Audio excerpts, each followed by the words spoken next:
Hello friends, welcome back to Pink's Kitchen Tamil. இன்னைக்கு நம்ம ஆஷ்வகந்தா ரசம் எப்படி செய்யறதுன்னு தான் பார்க்க போறோம். இது ரொம்ப ஒரு ஹெல்தியான ரெசிபி. உங்களோட இம்யூனிட்டியை நல்லாவே பூஸ்ட் பண்ணும். ரொம்ப ஈஸியா பண்ணிடலாம். ஸோ இந்த ரெசிபியை பார்க்கறதுக்கு முன்னாடி இதுக்கு தேவையான பொருட்கள் என்னென்னன்னு பார்த்துட்டு வந்துடலாம். ஒரு இடிக்கிற கல்லில் 1 டீஸ்பூன் அளவுக்கு மிளகு, அப்புறமா 1 டீஸ்பூன் அளவுக்கு ஜீரகம் சேர்த்துக்கோங்க. இது நல்லா ஃபைன் பவுடராக தட்டிடுங்க.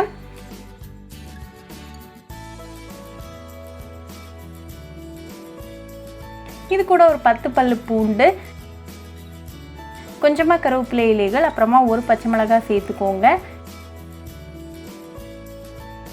இது நல்லா இடிச்சிருங்க. இது ரெடியாக வச்சுக்கோங்க. இப்போ நம்ம ரசம் செய்ய ஸ்டார்ட் பண்ணிடலாம். ஒரு மண்பானையை சூடு பண்ணிக்கோங்க. அதில் 1 டீஸ்பூன் அளவுக்கு எண்ணெய் சேர்த்துருங்க.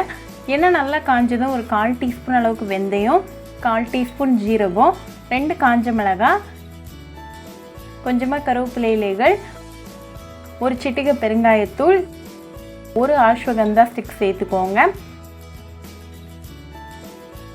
நம்ம இடித்து வச்சுருக்கிற அந்த இன்க்ரீடியன்ட்ஸ், 2 பழுத்த தக்காளி பொடிசாக கட் பண்ணது, 1 டீஸ்பூன் உப்பு, அப்புறமா 1/4 டீஸ்பூன் மஞ்சள் தூள் சேர்த்துக்கோங்க.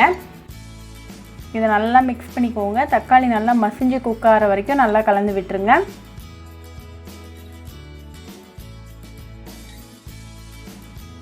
இப்போ தக்காளி நல்லா குக் ஆகியாச்சு. ஸோ இது கூட ஒரு 1/2 கப் அளவுக்கு புளி தண்ணி, அப்புறமா 2 கப் அளவுக்கு தண்ணி சேர்த்துக்கோங்க. இதையும் நல்லா கலந்து விட்டுருங்க. இது லைட்டாக கொதிக்க ஆரம்பிக்க வரைக்கும் நம்ம வெயிட் பண்ணலாம்.